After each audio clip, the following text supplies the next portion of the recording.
Mag-trim tayo ng bulaklak dito kasi mahaba na. Ito. Pakita ko sa inyo paano mag-trim.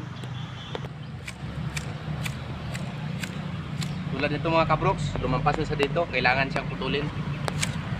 Pagandahin natin to mga kabroks. Yan o, yan, maganda na siya.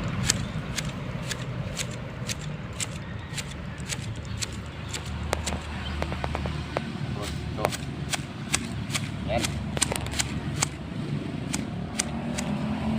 Ganito pala mga kabroks o. Yan o, i-ganon mo yung gunting. Yan o.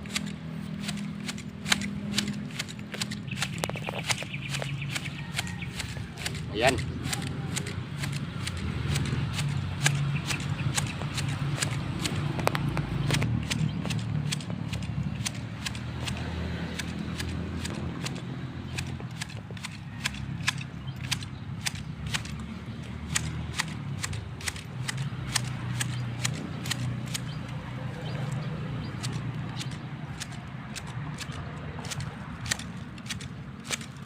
Pangit na siyang tingnan kasi lumampas na siya sa simento.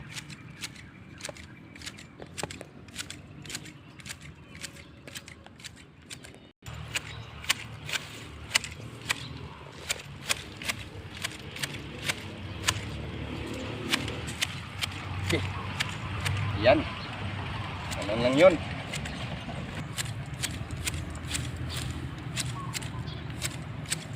Ito pa, pabilugin natin to mga kabroks.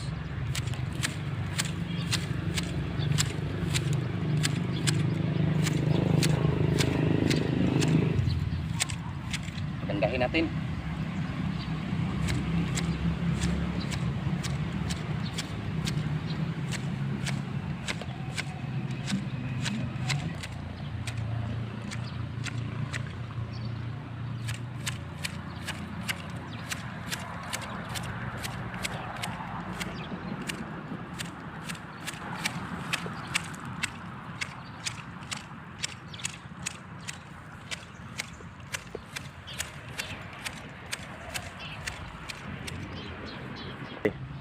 Okay mga kabroks, maraming salamat sa inyong panonood.